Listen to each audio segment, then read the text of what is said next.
Welcome to this production of 12 Angry Jurors, performed by the Grace Christian School Drama Class. These students have been hard at work all year developing various elements of their acting skills.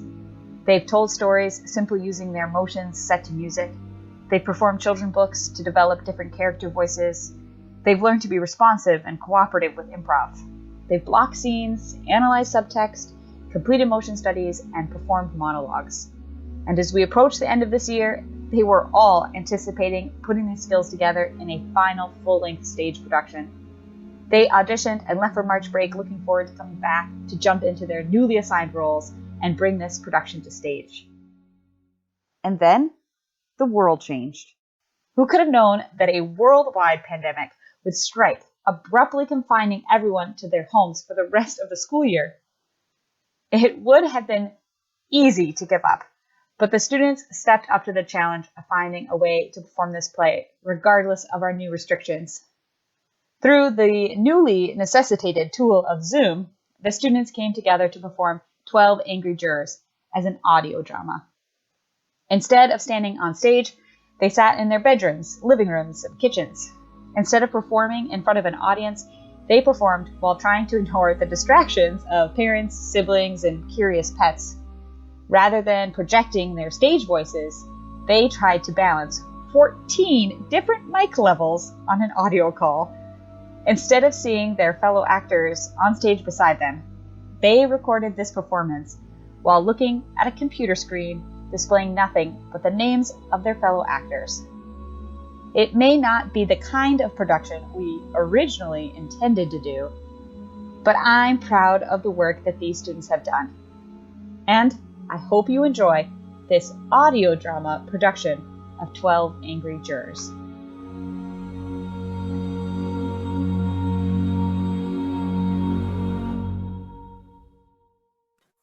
Murder in the first degree.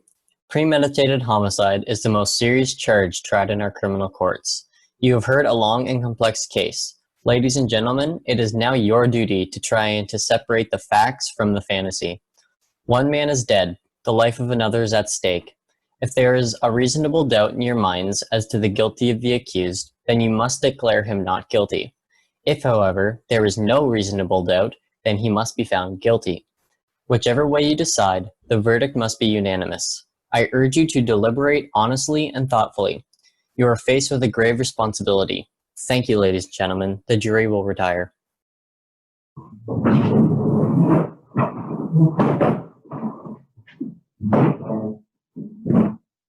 How long do you think they'll be? He doesn't stand a chance.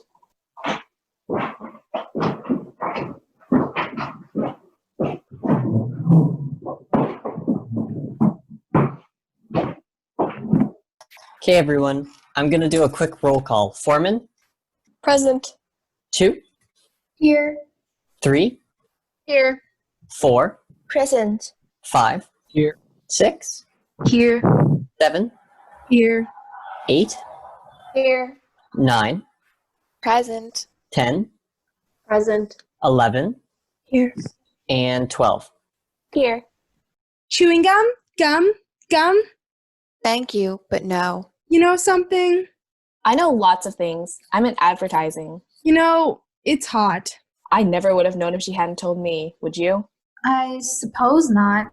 I'd kind of forgotten. All I've done all day is sweat. I bet you weren't sweating like that kid who was tried.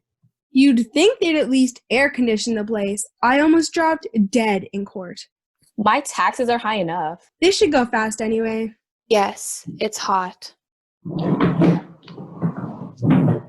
Okay, ladies and gentlemen, everybody's here. If there's anything you want, right outside, just knock.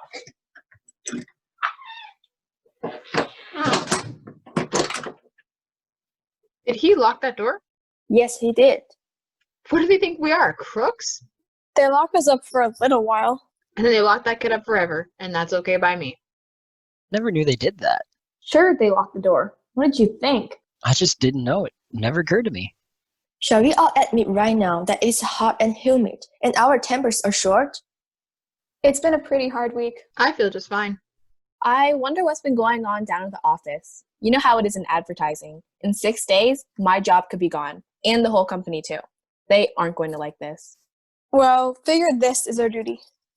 I didn't object to doing my duty.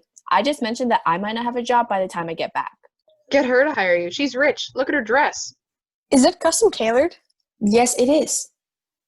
I have an uncle who's a tailor. How does he do? Not too well. You know, a friend of his, that's a friend of my uncle, the tailor. Well, this friend, he wanted to be on the jury in my place. Why didn't you let him? I would have done anything to miss this. And get caught or something? You know what kind of fine you'd pay for something like that? Anyway, this friend of my uncle's was on a jury once, about 10 years ago, on a case just like this one. So what happened? They let him off. Reasonable doubt. And you know what? About 8 years later, they found out he'd actually done it anyway. A guilty man. A murderer was turned loose in the streets. Did they get him? They couldn't. Why not? A person can't be held in double jeopardy unless it's a hung jury. They can't try a person twice for the same crime. That isn't going to happen here. 6 days? They're going to finish it in 2. Talk, talk, talk. Ever so much talk about nothing? Well, I guess they're entitled. Everybody gets a fair trial. That's the system. Well, I suppose you can't say anything against it. How did you like that business about the knife? Did you ever hear a phonier story? Well, look, you've got to expect that. You know what you're dealing with. He bought a switch knife that night. And then he lost it. A hole in his pocket? A hole in his father. An awful way to kill your father, a knife in his chest. Well, look at the kind of people they are. You know them. All right, ladies and gentlemen, let's take seats. Right. This better be fast. I've got tickets to Singing in the Rain for tonight. I must be the only girl in the world who hasn't seen it yet. Okay, Your Honor, start the show. How about sitting down? The lady at the window, how about sitting down? Oh, I'm sorry. It's hard to figure, isn't it? A kid kills his father. Bing, just like that. Well, it's the element. They let the kids run wild. Maybe it serves them right. There are better proofs than some emotion you may have. Perhaps a dislike for some group. We all agreed that it was hot. And that our tempers will get short. But that's if we disagree. This is open and shut. Let's get it done. All right. Now, you can handle this any way you want to. I mean, I'm not going to make any rules. If we want to discuss it first, then vote. That's one way. Or we can vote now and see how we stand. Let's vote now. Who knows? Maybe we can all go home. Yeah, let's see who's where. Right, let's vote now. All right, let's vote. Anybody doesn't want to vote? That was easy. Okay. All those voting guilty, raise your hands. Jurors 3, 7, 10, 12. Me. Jurors 2, 4, 5, and 6. Juror 11. So that's 8, 9, 10, 11. That's 11 for guilty. Okay. Not guilty? Hey, you're in left field. Okay. 11 to 1. 11 guilty, 1 not guilty. Now we know how we stand. Do you really think he's not guilty? I don't know. After 6 days, he doesn't know? In 6 days, I could learn calculus. This is ABC.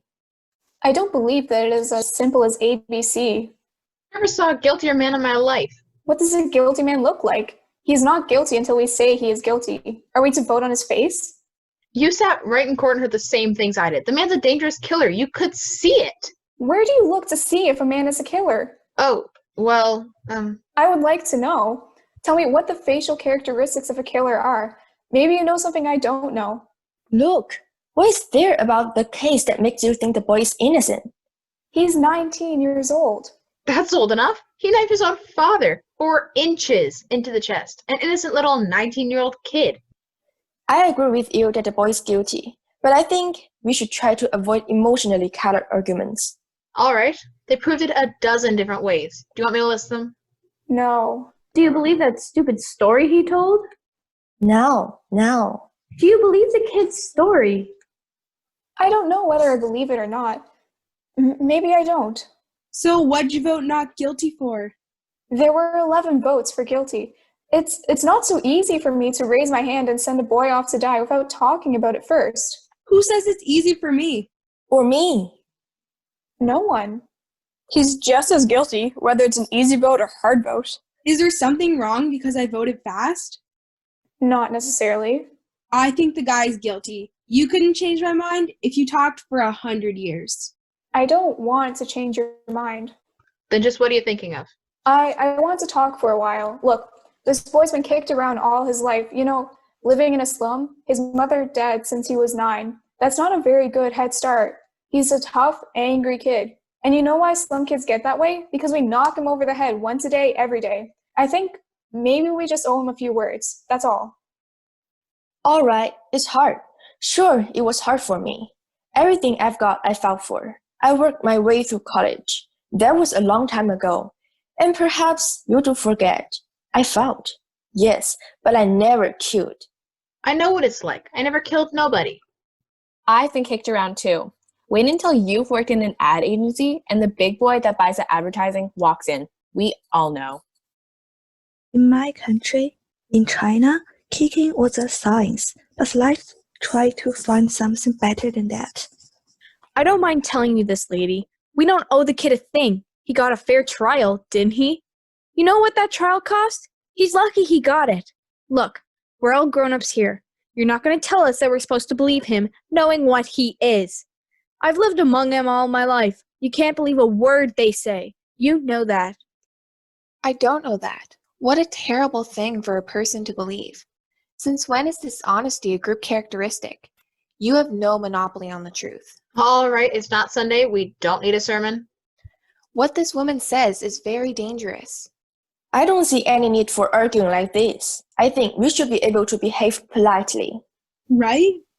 Oh, all right, if you insist. Thank you. Sure. If we're going to discuss this case, why? Let's discuss the facts. I think that's a good point. We have a job to do. Let's do it. Oh, if you ladies and gentlemen don't mind, I am going to close the window.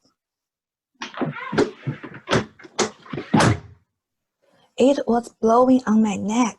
If you don't mind, I'd like to have the window open.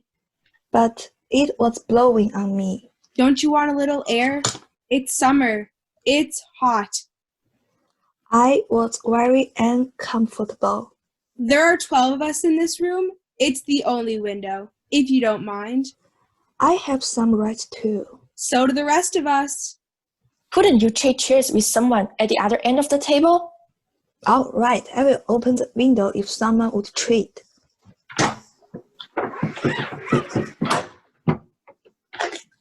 Take my chair. Shall we get back to the case? Yeah, let's. I may have an idea here. I'm just thinking out loud now, but it seems to me that it's up to us to convince this lady that we're right and she's wrong. Maybe if we each talk for a minute or two, try it on for size. That sounds fair enough. Very fair. Supposing we go once around the table. Okay, let's start it off. Right. We'll start with you. Well, I think he's guilty. I thought it was obvious. In what way was it obvious? I mean, that nobody proved otherwise. Nobody has to prove otherwise. Innocent until proven guilty. The burden of proof is on the prosecution. The defendant doesn't have to open his mouth. That's in the Constitution, the Fifth Amendment. You've heard of it. Everyone has. Well, sure, I've heard of it. I know what it is. I just think he's guilty. No reasons. Just guilty. There is a life at stake here. Okay, let's get to the facts. Number 1, let's take the old man who lived in the second floor right underneath the room where the murder took place. At 10 minutes after 12, on the night of the killing, he heard loud noises in the upstairs apartment. He said it sounded like a fight. Then, he heard the kid say to the father, "I'm gonna kill you." A second later, he heard a body falling, and he ran to the door of his apartment, looked out, and saw the kid running downstairs and out of the house. Then, he called the police. They found the father with a knife in his chest. And the coroner fixed the time of death around midnight. Right. Now what else do you want?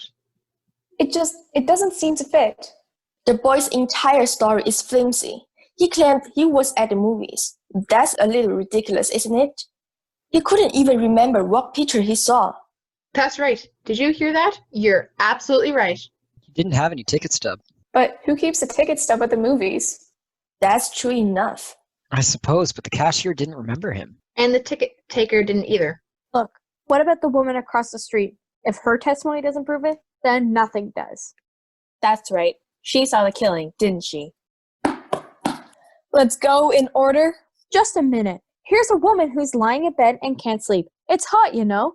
Anyways, she wakes up, and she looks outside, and right across the street she sees the kid stick a knife into his father. How can she really be sure it was the kid when she saw it through the windows of a passing elevated train? She's known the kid all his life.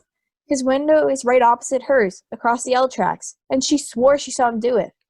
I heard her swear to it. Okay, and they proved that in court, that you can look through the window of a passing L train at night and see what's happening on the other side. They proved it. Weren't you telling us just a minute or two ago that you can't trust them? That you can't believe them? So? Then I'd like to ask you something. How come you believed her? She's one of them, too, isn't she? You're a pretty smart fellow, aren't you? Now take it easy. On, sit down. What are you letting her get you all upset for? Relax. Ladies and gentlemen, they did take us out to the women's rooms, and we looked through the windows of the passing L train, didn't we? Yes, we did. And weren't you able to see what happened on the other side? I didn't see as well as they told me I would see, but I did see what happened on the other side. You see? Do you see? Let's calm down now.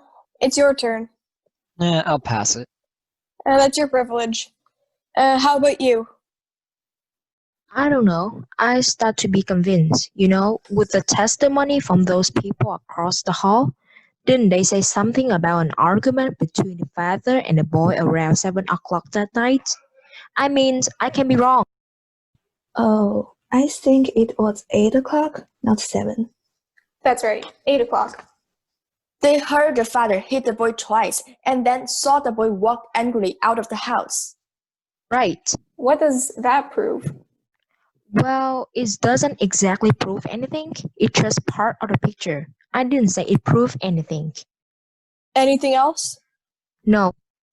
I don't know. Most of it's been said already. We can talk all day about this thing, but I think we're wasting our time. I don't. Neither do I. Go on. Look at the kid's record. He stole a car. He's been arrested for mugging. I think they said he stabbed somebody in the arm. They did. He was picked up for knife fighting. At 15, he was in reform school. And they sent him to reform school for stabbing someone. This is a very fine boy.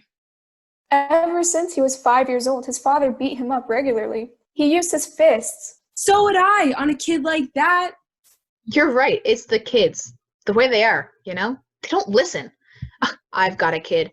When he was 8 years old, he ran away from a fight. I saw him. I was so ashamed. I told him right out, I'm going to make a man out of you. I'm going to bust you up into little pieces trying. When he was 15, he hit me in the face. He's big, I haven't seen him in 3 years. Rotten kid. I hate tough kids. You work your heart out. I'm all right. Let's get on with it. We are missing the point here. The boy.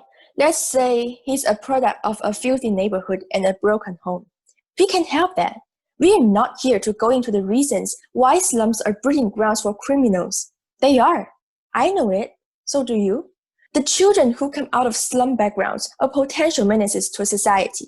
You said it there. I don't want any part of them. Believe me. I've lived in a slum all my life. Now wait a second. I used to play in a backyard that was filled with garbage. Maybe it still smells on me. Now, let's be reasonable. There's nothing personal. There is something personal. Come on now. Didn't mean you, feller. Let's not be so sensitive. Who did he mean? I can understand this sensitivity. Now, let's stop bickering. We're wasting time. Yes, it's your turn. All right. I had a peculiar feeling about this trial. Somehow I felt that the defense counsel never really conducted a thorough cross-examination. Too many questions were left unasked. While it doesn't change my opinion about the guilty of the boy, still, I agree with you that the defense counsel was bad. So... This is a point. But what about facts? So many questions were never answered. What about the questions that were answered? For instance, let's talk about that cute little switch knife. You know, the one that fine, upright kid admitted to buying. All right. Let's talk about it. Let's get it in here and look at it. I'd like to see it again, Miss Foreman.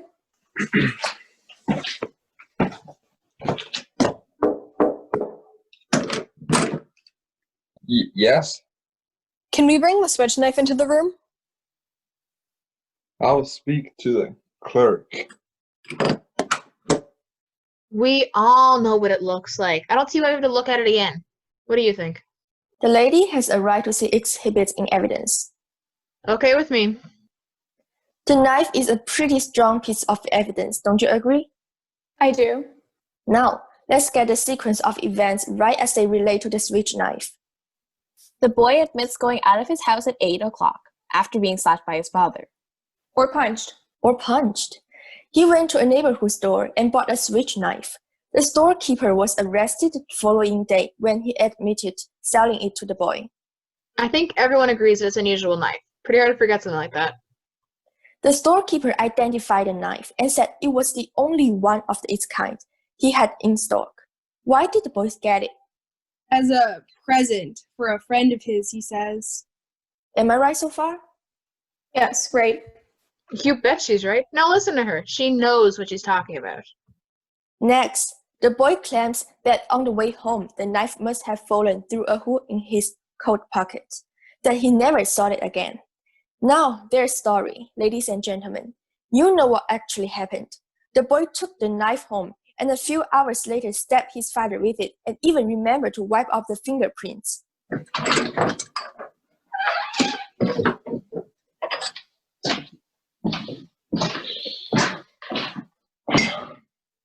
Evidence item number 1, the murder weapon, a switch knife, possession accused of the defendant, released into the custody of the jurors for examination. Everyone connected with the case identified this knife. Now, are you trying to tell me that someone picked it up off the street and went up to the boy's house and stabbed his father with it just to be amusing? No, I'm saying that it's possible that the boy lost the knife and that someone else stabbed his father with a similar knife. It's possible. Take a look at that knife. It's a very strange knife. I've never seen one like it before in my life. Neither had the storekeeper who sold it to him. Aren't you trying to make us accept a pretty incredible coincidence? I'm not trying to make anyone accept it. I'm just saying it's possible. And I'm saying it's not possible. Well, here. You're not supposed to bring a knife in here. What are you trying to do? Yeah, what is this? Who do you think you are? Look at it. It's the same knife. Quiet. Let's be quiet. The knife does indeed appear to have the same design. Where did you get it? Got it in a little junk shop around the corner from the boy's house. It cost $2. Now listen to me. I'm listening. You pulled a real smart trick here, but you proved absolutely nothing. Maybe there are 10 knives like that. So what? Maybe there are. The boy lied and you know it. Maybe he did lose a knife. Maybe he did go to the movies. Maybe the reason the cashier didn't see him was because he sneaked into the movies, and maybe he was ashamed to say so. Is there anybody here who didn't sneak into the movies once or twice when they were young? Oh, I didn't? Really? Not even once? We didn't have movies. Oh. Maybe he did go to the movies. Maybe he didn't. And he may have lied. Do you think he lied? Now that's a stupid question. Sure he lied. Do you? You don't have to ask me that. You know my answer. He lied. Do you think he lied? I don't know. Now, wait a second. What are you, the guy's lawyer? Listen, there are still 11 of us who think he's guilty. You're alone. What do you think you're going to accomplish? If you want to be stubborn and hang this jury, he'll be tried again and found guilty, sure as he's born. You're probably right. So, what are you going to do about it? We can be here all night. It's only one night. A man may die. Oh, come on. Well, yes, that's true. I think we ought to get on with it now. Right, let's get going here. How do you like this guy? Well, what do you say? You're the one holding up the show. Obviously, you don't think the boy is guilty. I have a doubt in my mind. But you haven't really presented anything to us that makes it possible for us to understand your doubt. There is the old man downstairs. He heard the kid shriek it out. The woman across the L tracks. She saw it. We know he bought a switch knife that night, and we don't know where he really was. At the movies? Earlier that night, the kid and his father did have a fight. He's been a violent kid all the way. And while that doesn't prove anything, Still, you know. I've got a proposition to make. I want to call for a vote. I want you 11 ladies and gentlemen to vote by secret ballot. I'll abstain. If there are still 11 votes for guilty, I won't stand alone. We'll take in a guilty verdict right now. Okay, let's do it. That sounds fair. Is everyone agreed? I certainly am. Let's roll it. Perhaps this is best.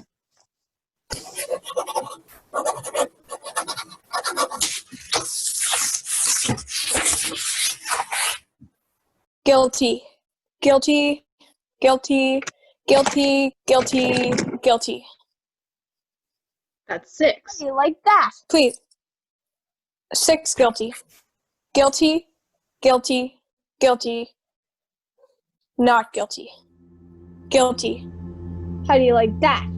Who was it? I think we have a right to know.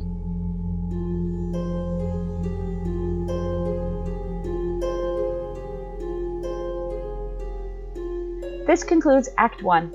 After a brief break, the jurors will continue to deliberate the case.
All right, who did it? What idiot changed their vote? Is that the way to talk about a man's life? Whose life are you talking about? The life of a dead man or the life of a murderer? I want to know who. So do I. Excuse me? This was a secret ballot. No one looked while we did it, but now I want to know. A secret ballot. We agree on that point. No? If the listener or gentleman wants it to remain a secret. What do you mean? There are no secrets in here. I know who it was. You. What's the matter with you? You come in here and you vote guilty, and then this slick preacher starts to tear your heart out with stories about a poor little kid who just couldn't help becoming a murderer. So you change your vote. If that isn't the most sickening thing I've ever heard. Hold it. I agree with you that the man is guilty, but let's be fair. Hold it? Be fair? That's just what I'm saying. We're trying to put a guilty man into the chair where he belongs, and all of a sudden we're paying attention to fairy tales. Now, just a minute. Now you listen to me. Let's try to keep this organized. It isn't organized, but let's try to be civilized. Please, I would like to say something here. I have always thought that a man was entitled to have unpopular opinions in this country. This is the reason I came here. I wanted to have the right to disagree. Do you disagree with us? Usually, I would. In this one case, I agree with you. But the point I wish to make is that in my own country, I am ashamed to say. Oh, now. Wow. What do we have to listen to? The whole history of your country? It's always wise to bear in mind what has happened in other countries when people aren't allowed to disagree. But we are. So let's stick to the subject.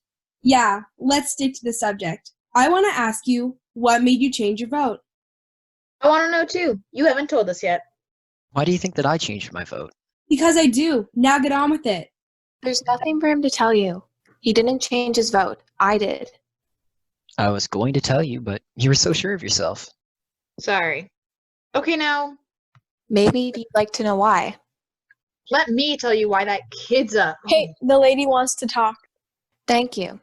This woman chose not to stand alone against us. That's her right.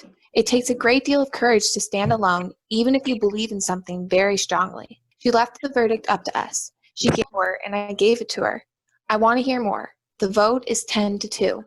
Well, That's fine. If the speech is over, let's go on. We should return this.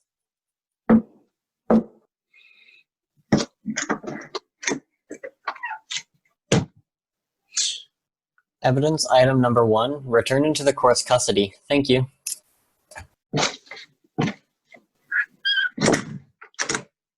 If there was anything in the kid's favor, I will not guilty. I don't see what it is. Neither do I. They're clutching at straws. As guilty as they get. That's the kid, I suppose. It's that one juror that's holding out. But she'll come around. She's got to end. Fundamentally, she's a very reasonable woman. I guess so. They hadn't come up with one real fact yet to back up a not guilty verdict. It's hard, you know? Yes, it is. And what does guilty beyond a reasonable doubt really mean? What's a reasonable doubt? Exactly. When a life is at stake, what is a reasonable doubt? You've got to have law and order. You've got to draw a line somewhere. If you don't, everyone would start knifing people. Not much doubt here. Two women think so. I wonder why. I really wonder why. You do hear stories about innocent men who have gone to jail or death sometimes. Then years later, things turn up. And then on the other hand, some killers get turned loose and they go and do it again. They squeeze out on some technicality and kill again. Look, buddy, now that we've kind of cooled off, well, I was a little excited a minute ago. You know how it is. I didn't mean to get nasty. Nothing personal. Okay. Look, supposing you answer me this. If the kid didn't kill him, who did? As far as I know, we're supposed to decide whether or not the boy on trial is guilty. We're not concerned with anyone else's motives here. I suppose, but who else had a motive? The kid's father was along in years. Maybe an old grudge. Remember, it is guilty beyond a reasonable doubt. This is an important thing to remember. Everyone's a lawyer. Supposing you explain to us what your reasonable doubts are. This is not easy. So far, it's only a feeling I have. A feeling. Perhaps you don't understand. No, I don't. A feeling? What are we gonna do? Spend the night talking about your feelings? What about the facts? You said a mouthful. Look, the old man heard the kid yell, "I'm gonna kill you." A second later, he heard the father's body falling, and he saw the boy running out of the house 15 seconds after that. Where's reasonable doubt in that? That's right. And let's not forget the woman across the street. She looked into the open window and saw the boy stab his father. She saw it. Exactly. Now, if that's not enough evidence for you, it's not enough for me. What is enough for you? I'd like to know. How do you like her? It's like talking into a dead phone. The woman saw the killing through the windows of the moving elevated train. The train had 5 cars, and she saw it through the windows of the last 2 cars. She remembers the most insignificant details. Well, what have you got to say about that? I don't know. It doesn't sound right to me. Well, supposing you think about it. Hey, lend me your pencil. Let's play some tic-tac-toe. We might as well pass the time. Hey, this isn't a game. Hey, wait a minute. This is a man's life. Who do you think you are? All right, let's take it easy. I've got a good mind to walk around this table and belt her one. Now, please. I don't want any fights in here. Did you see her? The nerve. The absolute nerve. All right. Forget it. It don't mean anything. How about sitting down? This isn't a game? Who does she think she is? Were we talking about elevated trains? Yes, we were. So? All right. How long does it take an elevated train going at top speed to pass a given point? What has that got to do with anything? Just how long would it take? Guess. I wouldn't have the slightest idea. Neither would I. I don't think they mentioned it. What do you think? About 10 or 12 seconds, maybe? I'd say that's a fair guess. Anyone else? I would think about 10 seconds, perhaps. About 10 seconds, yes. All right, we're agreed. 10 seconds. What are you getting at? This. An L train passes a given point in 10 seconds. That given point is the window of the room in which the killing took place. You can almost reach out of the window of that room and touch the L, right? That's right. I tried it. So? All right, now let me ask you this. Did anyone here ever live right next to the Yale tracks? I've lived close to them. They make a lot of noise, don't they? I've lived right by the Yale tracks. When your window is open and the train goes by, the noise is almost unbearable. You can't hear yourself think. Okay, you can't hear yourself think. Get to the point. The old man who lived downstairs heard the boy say. He didn't say it, he screamed it. The old man heard the boy scream, "I'm going to kill you." And 1 second later, he heard a body fall. 1 second. That's the testimony, right? Right. The woman across the street looked through the windows of the last 2 cars of the L and saw the body fall, right? Right. So? The last 2 cars. The last 2 cars. What are you giving us here? An L train takes 10 seconds to pass a given point, or let's say 2 seconds per car. That L had been going by the old man's window for at least 6 seconds, and maybe more, before the body fell. According to the woman, the old man would have had to hear the boy say, "I'm going to kill you," while the front of the L was roaring past his nose. It's not possible to say he could have heard it. What do you mean? Sure, he could have heard it. With an L train going by? He said the boy yelled it out. An L train makes a lot of noise. It's enough for me. It's enough for me too. I don't think he could have heard it. Maybe the old man didn't hear it. I mean, with the L train noise. What are people talking about? Are you calling the old man a liar? Something doesn't seem to fit. Oh, it stands to reason. You're crazy. Why would he lie? What's he got to gain? Attention, maybe? You keep coming up with these bright sayings. Why not send one to the newspaper? They pay $2. What does that have to do with a man's life? Why might the old man have lied? You have a right to be heard? It's just that I looked at him for a very long time. The seam of his jacket was split under his arm. Did you notice that? He was a very old man with a torn jacket, and he carried 2 canes. I think I know him better than anyone here.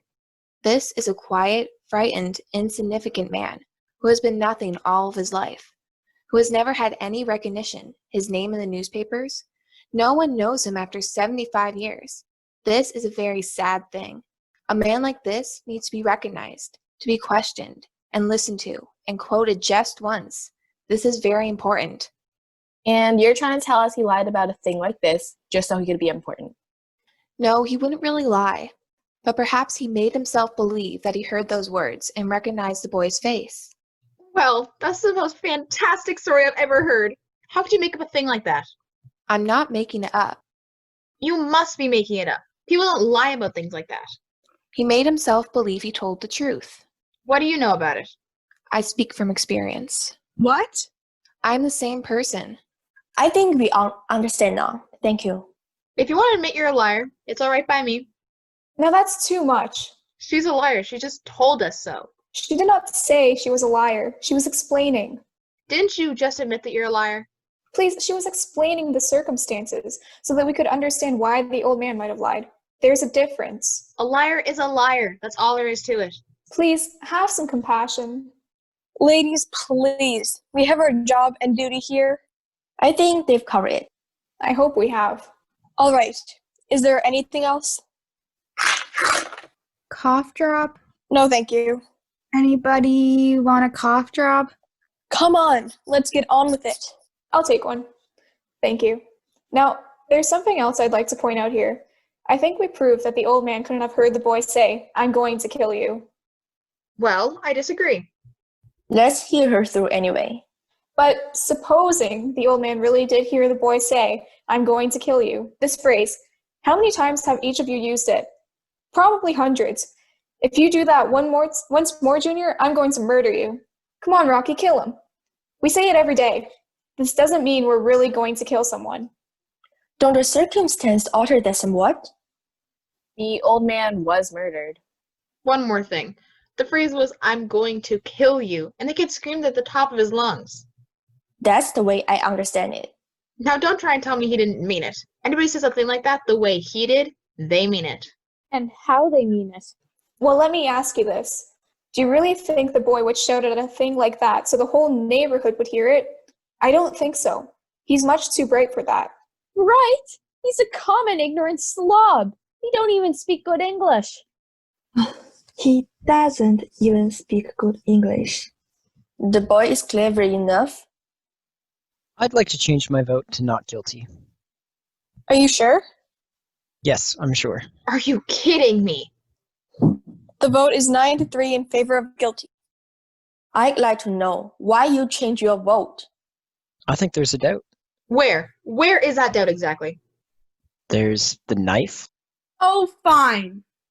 She talked you into believing a fairy tale. Go on, give us the reasons. The old man. Maybe he didn't lie, but then maybe he just did. Maybe the old man doesn't like the kid. Well, if that isn't the end. I believe that there is a reasonable doubt. What are you basing it on? Stories that this woman made up? She ought to write for Amazing Detective Monthly. She'd make a fortune. Listen, the kid had a lawyer, didn't he? Why didn't his lawyer bring up all these points? Lawyers can't think of everything. You sit in here and pull stories out of thin air. Now we're supposed to believe that the old man didn't get out of bed, run to the door, and see the kid beat it downstairs 15 seconds after the killing? That's the testimony, I believe. And the old man swore to this. Yes, he swore to this only so he could be important? Did the old man say he ran to the door? Ran, walked. What's the difference? He got there? I don't remember what he said, but I don't see how he could run. He said he went. I remember it now. He went from his bedroom to the front door. That's enough, isn't it? Where was his bedroom again? Down the hall somewhere? Down the hall. Are we to send a man off to die because it's down the hall somewhere? I thought you remembered everything. Don't you remember that? No, I don't. I don't remember either. Miss Foreman, I'd like to take a look at the diagram of the apartment, please.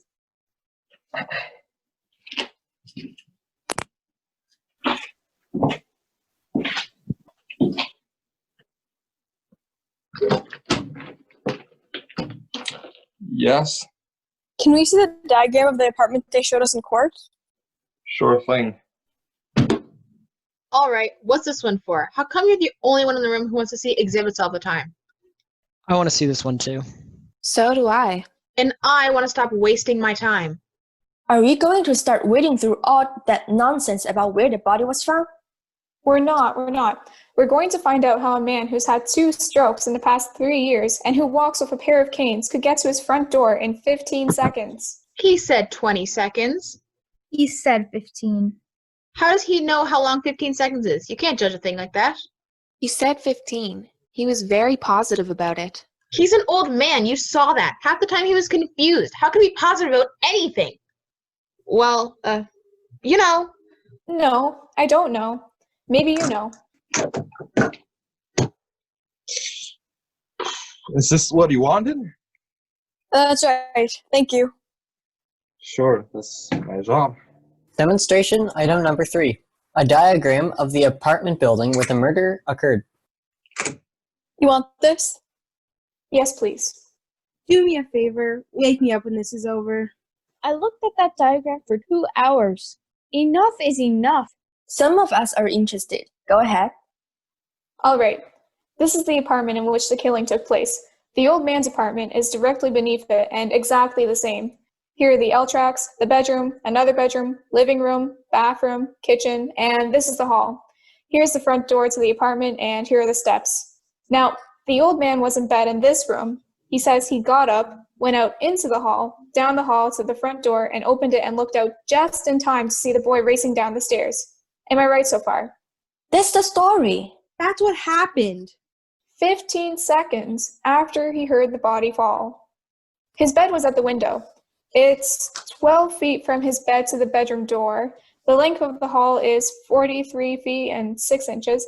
He had to get up out of bed, get his canes, walk 12 feet, open the bedroom door, walk 43 feet, and open the front door all in 15 seconds. Do you think this is possible? You know it's possible. I don't see why not. He would have been there in a hurry. He did hear the scream. He can only walk very slowly. They had to help him into the witness chair. You make it sound like it's a long walk. It's not. For an old woman like me who uses canes, it's a long walk. What are you doing? I want to try this thing. Let's see how long it took him. I'm going to pace off 12 feet, the length of the bedroom. You're crazy. You can't recreate a thing like that. Perhaps if we Could say this is an important point. It's a ridiculous waste of time. Let's do it. I can see any harm in it. Foolish. But go ahead. Hand me a chair, please. All right. This is the bedroom door. How far would you say it is from here to the door of this room? I would say it's 20 feet? Just about. 20 feet is close enough. All right, from here to the door and back is about 40 feet. It's shorter than the length of the hall that the old man had to move through. Wouldn't you say that? A few feet, maybe. Look, this is absolutely insane. What makes you think you can do this? We can't stop her. Do you mind if I try it? According to you, it'll only take 15 seconds. We can spare that. Who's got a watch with a second hand? I have. When you want me to start, stamp your foot. That will be the body falling. We'll time you from there. Let's say he keeps his canes right at his bedside, right? Right. Okay, I'm ready. I'm waiting for the hand to get to 60. All right. First, I get up and slowly swing my legs over since I'm old. I grab my cane and slowly get up on my feet. Now, I'm walking like the old man did.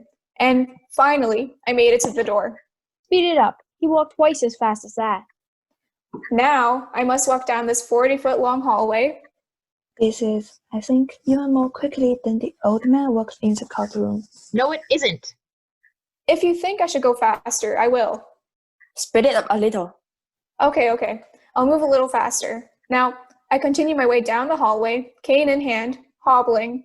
Now, I get to the front door, grab my keys, unlock the door, and push it open to see the boy running outside. Stop. Right. What's the time? 15, 20, 30, 35, 39 seconds exactly. That can't be. 39 seconds. Now that's interesting. Hey, now you know. What do you think of that?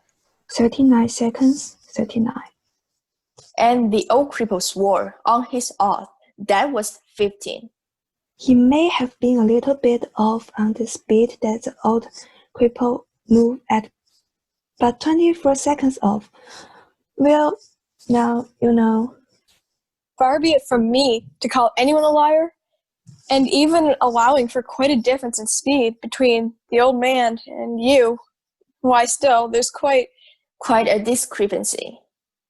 It's my guess that the old man was trying to get to the door, heard someone racing down the stairs, and assumed that it was the boy. I think that's possible. Assumed? Now listen to me, you people. I've seen all kinds of dishonesty in my day, but this little display takes the cake. What dishonesty? Tell him. You come in here with your heart bleeding all over the floor about slum kids and injustice, and you make up these wild stories, and you got some soft-hearted old ladies listening to you? Well, I'm not. I'm getting real sick of you. What's the matter with you people? This kid is guilty. He's got to burn. We're letting him slip through our fingers. Our fingers? Are you his executioner? I'm one of them. Perhaps you'd like to pull the switch. For this kid, you'd bet I'd like to pull the switch. I'm so sorry for you. Don't start with me. What it must feel like to want to pull the switch. Shut up. You're a sadist. Shut up! You want to see this boy die because you personally want it, not because of the facts. You're a beast. You disgust me. Shut up! Whoa, calm down. Let me go. I'll kill her. I'll kill her! You don't really mean you'll kill me, do you?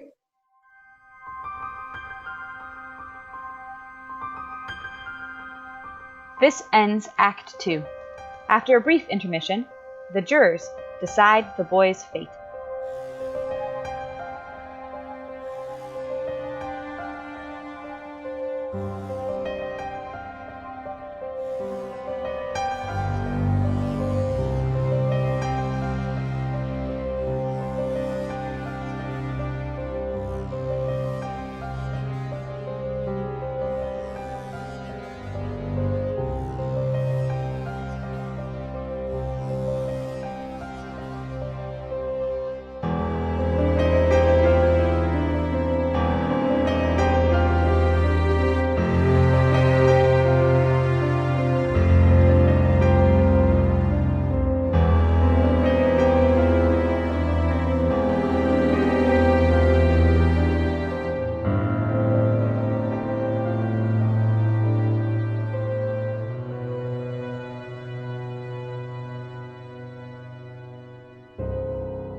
Is there anything wrong? I heard some noise. No, there's nothing wrong. And you can take the diagram back. We're finished with this.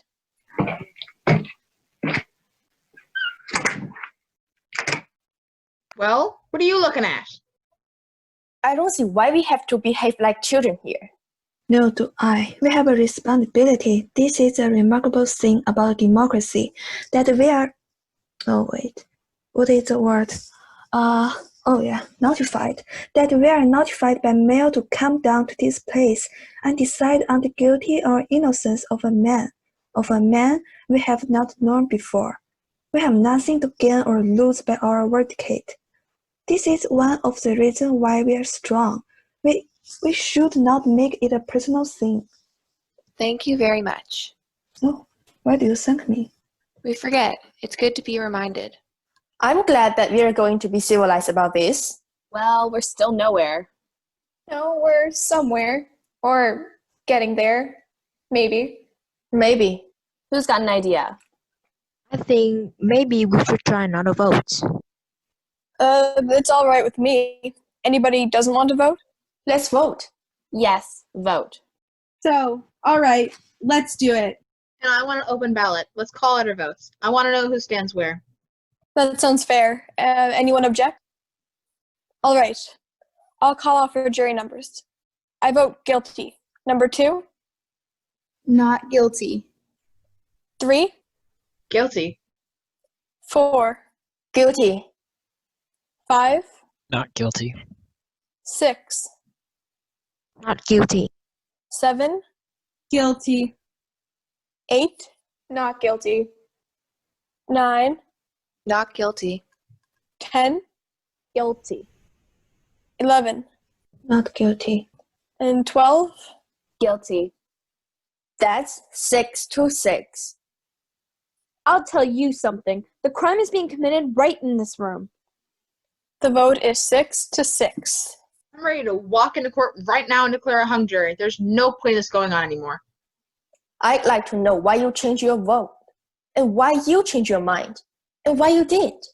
There are 6 people here who think that we may be turning a murderer loose in streets. Emotion won't do. Why? It would seem that the old man did not see the boy run downstairs.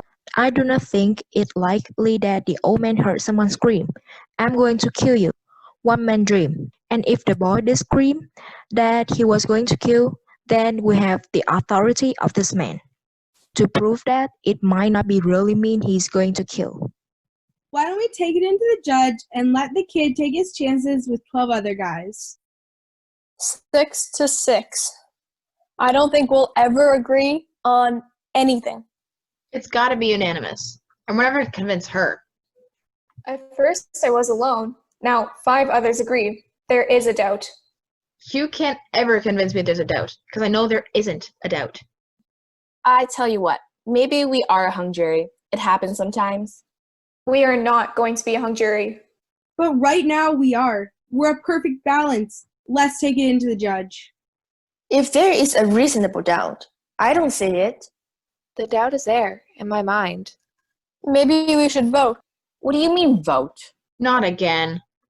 I still want to know. Vote on what? Are we or aren't we a hung jury? You mean that we vote yes, we are a hung jury, or no, that we are not a hung jury? That's just what I was thinking of. We can't even agree about whether or not the window should be open. Then let's make it a majority vote. The majority wins. If 7 or more of us vote yes, that we're a hung jury, then we'll take it into the judge and tell him that we're a hung jury. Right. And if 7 or more vote no, that means we aren't a hung jury and we go on discussing it. It doesn't seem quite right to me. It's the only solution. I agree. It's the only way. Anything to end this. Are we all agreed then? 7 or more votes yes, and we take it to the judge. Let's call out our votes. I vote yes, we are a hung jury. 2? No. 3? Yes. 4? Yes. 5? No. 6?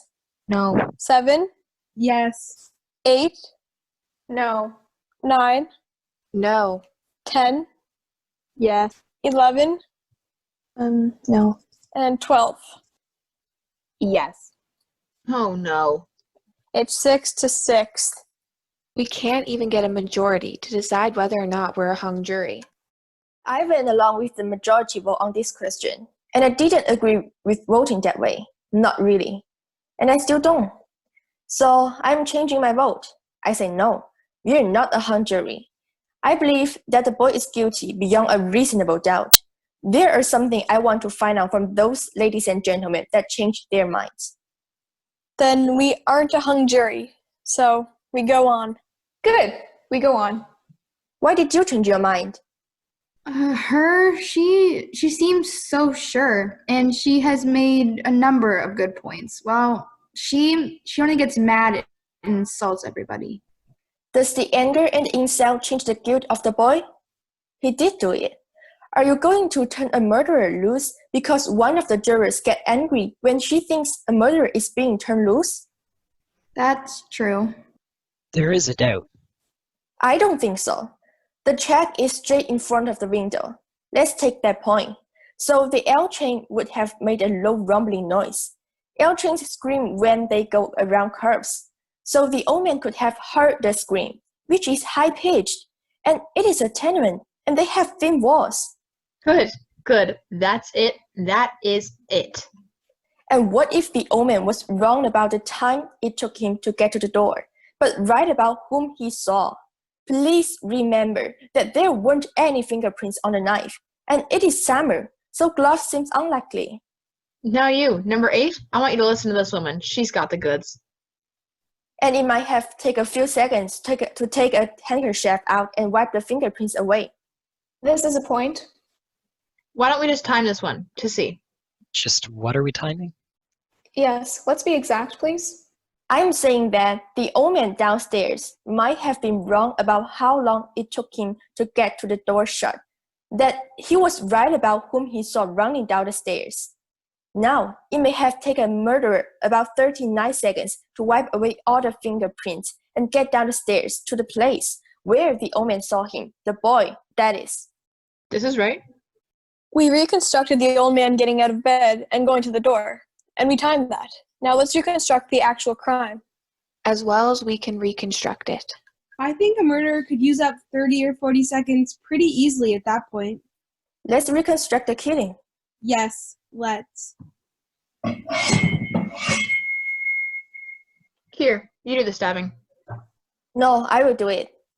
Hey, 7, why don't you be the one that gets stabbed? You're younger than I am. And don't forget, you take 1 second to fall. And he was found on his side, his right side. So fall and roll onto your right side. If someone hates another person enough to kill them, don't you think that it's reasonable to suppose that the murderer would look his victim for a second or two? Divorce yourself from this particular case. Just human nature. Yes, it seems reasonable.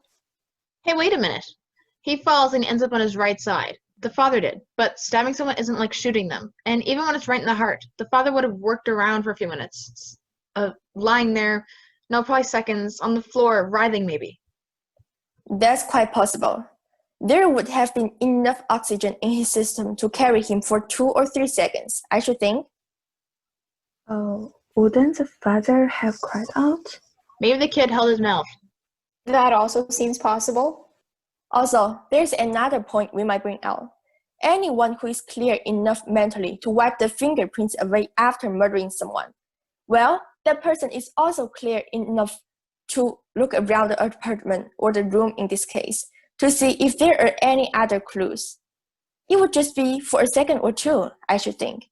But still, he will look around. This gets better and better. We are trying to make it clear. One doesn't talk about quality when murder is involved. Well, let's do it. About the fingerprints. The kid wiped the fingerprints off the knife.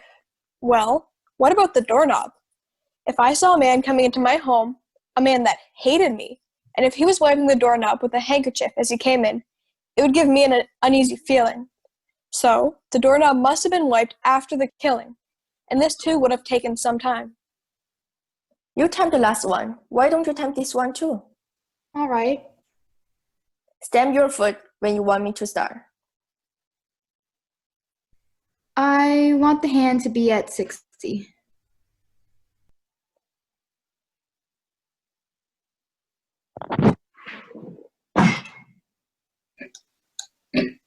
I'm going to kill you.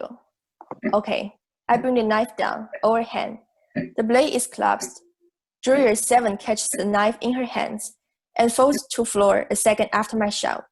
She resists a bit, then rolls onto her right side. I stare at her for a few moments. Now I'm digging into her pockets and find a handkerchief. It takes me a moment or two to unfold the handkerchief. Now I'm bending down and wiping the handle of the knife. Now I'm looking around as if I am making sure that I've done everything. Then I rush to the door that leads out of our makeshift crime scene and wiping the doorknob. Then I turn around a full circle and wipe the knob again. He would have wiped both knobs. Now I'm cleaning the knobs again. Stop. 20, yeah, 20, 25, 29, about 29 and a half seconds, I'd say. And whoever did murder the old man, and I think it was the kid, he still had to run down the hall and down the stairs, at least one flight of stairs. You see? You see? The old man downstairs may have been wrong on the time, but in view of this, I think it's quite reasonable to assume that he did see the kid run downstairs. So now both time sequences check. The one you did and the one we did. What with running downstairs and everything, it does pretty much check out on time. Sure, he's an old man who wants attention. She's probably right. But the old man feels the way everyone does. A life is at stake. So the story of the old man may well be true. Except for the fact that he absolutely swore, under oath, that it was only 15 seconds. And we seem to all agree that it was 25 to 40 seconds later. You are now admitting that the old man lied in one case and told the truth in another. I admit that this does tend to confirm the story of the old man, but in part, he is now a proven liar, and this is by your own admission. That may be true that the old man lies in part, but I think that it will change my vote once more. Guilty. What about you? What do you think now? I'm not sure. What I think, I want to talk some more. At first, I thought guilty. Then I changed. Now I'm sort of swinging back to guilty. And what about you? No, I'm now in real doubt. I said guilty. I was right the first time. Now we're beginning to make some sense in here. It seems to be about 9 guilty to 3 not guilty. One more question about the old man downstairs. How many of you live in apartment buildings? Oh, I don't know what you are thinking, but I know what I am thinking. What's that? I do not live in a tenement, but it is close, and there is just enough light in the hall, so you can see the steps. No more the light bubbles are so small, and this murder took place in a tenement. Remember how we stumbled on the steps? The police officers were using big bulbs, and one even had a flashlight, remember? An old man who misjudged the time by 20 seconds. On this we are all agree. This old man looked down the dark hallway and tenement and recognized a running figure. He was 100% wrong about the time. It took twice as long as he thought. Then could not the old man be 100% wrong about who he saw? That's the most idiotic thing I've ever heard. You're making that up out of thin air. We're a hung jury. Let's be honest about it. Do you truly feel that there is no room for reasonable doubt? Yes, I do. I beg your pardon, but maybe you don't understand the term, reasonable doubt. What do you mean I don't understand it? Who do you think you are to talk to me like that? How do you like this woman? She comes over here running for her life, and before she can even take a big breath, she's telling us how to run the show. The arrogance of her. No one here is asking where anyone came from. I was born right here. Or where your father came from. Maybe it wouldn't hurt us to take a few tips from people who come running here. Maybe they learned something we don't know. We're not so perfect. Please, I'm used to this. It's all right, thank you. But it's not all right. Okay. I apologize. Is that what you want? That's what I want. All right, let's stop arguing. Who's got something constructive to say? Well, something's been bothering me a little. This whole business about the stab wound and how it was made, the downward angle of it, you know? Don't tell me we're going to start that again. They went over and over it in court. I know they did, but I don't go along with it. The boy is 5 feet 8 inches tall. His father was 6 feet 2 inches tall. That's a difference of about 6 inches.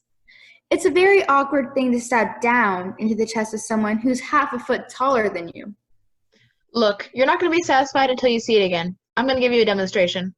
Somebody get up. I'll do it. Okay, now watch this. I don't want to have to do it again. If I crouch down like this, is that 6 inches? That's more than 6 inches. Okay, let it be more. You reach into your pocket and take out the knife. You flick it open, change its position in your hands, and hold the knife aloft, ready to stab. Then you stab as hard as you can downward. Look out! That's not funny. What's the matter with you? Now just calm down. Nobody's hurt, are they? No, I'm fine. Nobody's hurt. All right, then there's your angle. Take a look at it. Down and in. That's how I'd stab a person taller than me in the test, and that's how it was done. Take a look at it and tell me I'm wrong. Down and in. I guess there's no argument. Did you ever stab a man? Not? Well, did you? All right, let's not be silly. Did you? No, I didn't. Where did you get all your information about how it's done? What do you mean? It's just common sense. Have you ever seen a man stabbed? No. All right. Well, I want to ask you something. The boy was an experienced knife fighter. He was even sent to reform school for knifing someone. Isn't that so? That's right. Look at this. Doesn't it seem like an awkward way to handle a knife? What are you asking me for? Wait a minute. What's the matter with me? Give me the knife. Have you ever seen a knife fight? Yes, I have. In the movies? In my backyard, on my stoop, in the vacant lot across the street. Too many of them. Switch knives came with the neighborhood where I lived. Funny that I didn't think of it before. I guess you try to forget these things. Anyone who's ever used a switch knife would never have stabbed downwards. You don't handle a switch knife like that. You use it underhanded, like this. Then he couldn't have made the kind of wound that killed his father. I suppose it's conceivable that he could have made the wound, but it's not likely. Not if he had any experience with these knives. And we know that the kid had a lot of experience with switch knives. I don't believe it. Neither do I. You're giving us a lot of mumbo jumbo. What do you think? Well, I don't know. What about you? Listen, I'll tell you all something. I'm a little sick of this whole thing already. We're getting nowhere fast. Let's break it up and go home.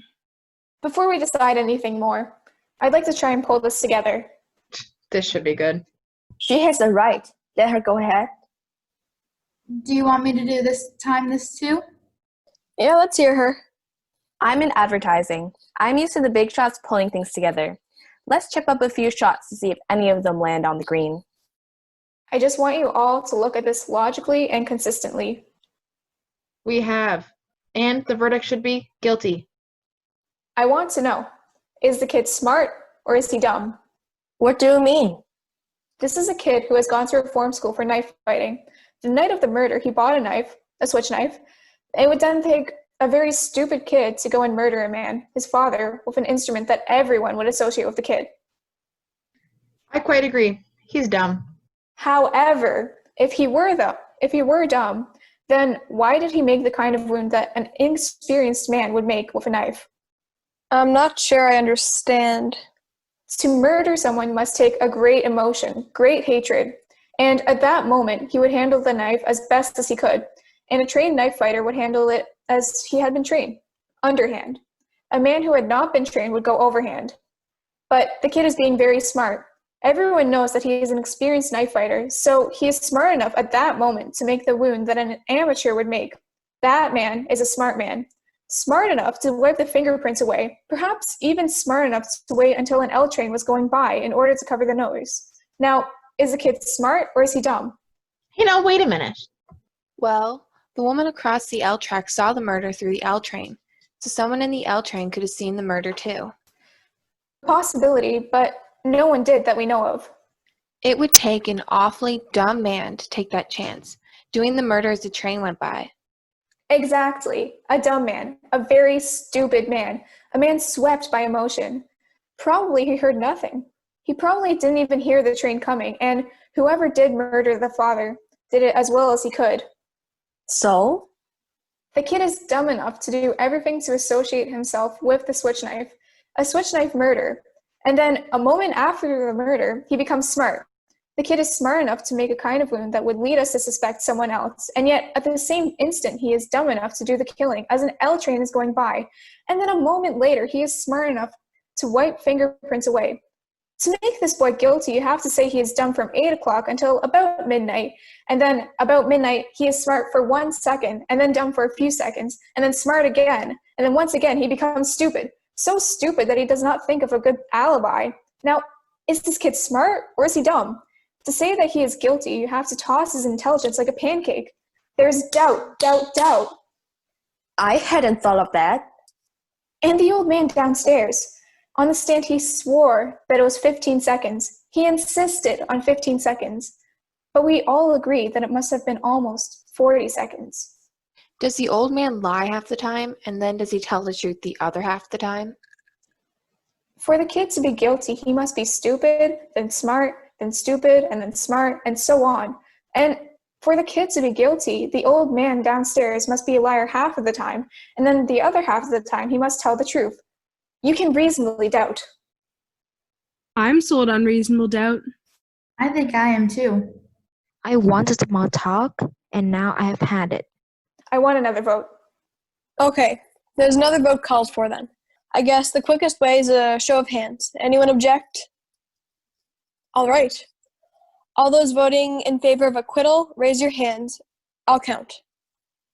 2, 5, 6, 7, 8, 9, 11, and 12. Myself. All those voting against, raise your hands. 3, 4, and 10. The vote is 9-3 in favor of acquittal. I don't understand you people. How can you believe this kid is innocent? Look, you know how those people lie. I don't have to tell you. They don't know what the truth is. And let me tell you, they don't need any real big reason to kill someone either. You know, they get drunk and bang, someone's laying in the gutter. Nobody's blaming them. That's how they are. You know what I mean? Violent. Human life don't mean as much to them as it does to us. Hey, where are you going? Look, these people are drinking and fighting all the time, and if someone gets killed, so someone gets killed. They don't care. Oh, sure, there are some good things about them, too. Look, I'm the first to say that. I've known a few who are pretty decent, but that's the exception. Most of them, it's like they have no feelings. They can't do anything. Wait, what's going on here? I'm speaking my piece. You listen to me. They're no good. There's not one of them who's any good. We better watch out. Take it from me. The kid on trial? Well, you don't know about them. Listen to me. What are you doing? I'm trying to tell you something. I had enough. If you open your mouth again, I'm going to split your skull. I'm only trying to tell you. All right, sit down, everybody. I still believe the boy is guilty of murder. I will tell you why. To me, the most damning evidence was given by the woman across the street who claimed she actually saw the murder committed. Exactly. That's right. As far as I'm concerned, that's the most important testimony. All right, let's go over her testimony. What exactly did she say? I believe I can recount it accurately. She said that she went to bed at about 11 o'clock that night. Her bed was next to the open window, and she could look out of the window while lying down and see directly into the window across the street. She tossed and turned for over an hour, unable to fall asleep. Finally, she turned toward the window at about 12:10, and as she looked out, she saw the boy stab his father. As far as I can see, this is unshakable testimony. That's just what I mean. That's the whole case. Frankly, in view of this, I don't see how you can vote for acquittal. What do you think about it? Well, maybe. There's so much evidence to sift. What do you mean, maybe? She's absolutely right. You can throw out all other evidence. That was my feeling. I don't deny the validity of the points that he has made. Shall we say that on one side of the checks there is a doubt? But what can you say about the story of the woman? She saw it? What time is it? 10 minutes of 6. You don't suppose they go home and finish at 1 in the morning? I've got kids with mums. Not a chance. Can you not see the clock without your glasses? Not clearly. Oh. Glasses are nuisance, aren't they? Well, what do you all do when you wake up at night and want to know what time it is? I put my glasses on and look at the clock. I just lie in bed and wait for the clock to shine. My father gave it to me when we married, my husband and I. It was 10 years before we had a place to put it. Now, do you wear your glasses to bed? No one wears eyeglasses to bed. Well, the woman who testified she saw the killing wears glasses. What about her? Did she wear glasses? Of course. The woman wore spectacles. I remember this very clearly. They looked quite strong. That's right, bifocals. She never took them off. Funny. I never thought of that. I think it's logical to say that she was not wearing her glasses in bed. I don't think she put them on to glance casually at the window. She testified that the murder took place the instant she looked out, and that the lights went out a split second later. She couldn't have had time to put on her glasses then. Now, perhaps this woman honestly thought she saw the boy kill his father. I say that she only saw a blur. How do you know what she saw? Maybe she's farsighted. How does she know all these things? Does anyone think there is still not a reasonable doubt? I will always wonder, but there is a reasonable doubt. I think he's guilty. Does anyone else? No, I'm convinced now. There is a reasonable doubt. You're alone. 11 votes, not guilty. 1 guilty. I don't care whether I'm alone or not. I have a right. Yes, you have a right. Well, I told you. I think the kid's guilty. What else do you want? Your arguments. I gave you my argument. We're not convinced. We're waiting to hear them again. We have time. Listen, what's the matter with you? You're the one. You made all the arguments. You can't turn now. A guilty man's going to be walking the streets. A murderer. He's got to die, people. Stay with me. I'm sorry. I'm convinced. I don't think I'm wrong often, but I guess I was this once. There is a reasonable doubt in my mind. We're waiting. You're not going to intimidate me. I'm entitled to my opinion. It's going to be a hung jury. That's it. There's nothing we can do about that, except hope that some night, maybe in a few months, why, you might get some sleep. You're all alone. It takes a great deal of courage to stand alone. If it is a hung jury, there will be another trial, and some of us will point these things out to the various lawyers. All right. That's unanimous. We have a verdict.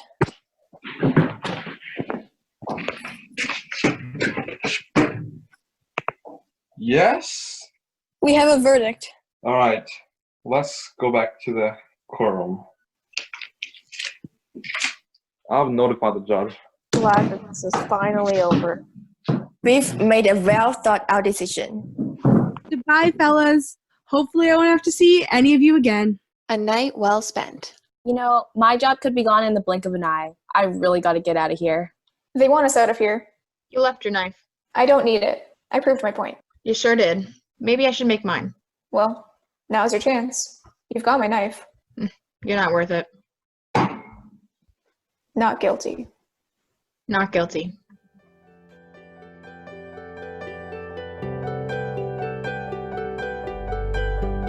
This has been a production by Anna Pocket, Luke Thompson, Robin Baglow, Francesca Evans, Christiane Rivero, Nora Young, Emily Chong, Gloria Kwong, John Zhao, Marley McKinnon, Leslie Evison, Joshua Perry, Vivian Dang, Brianna Rancourt, and Mrs. Lael DeBoer.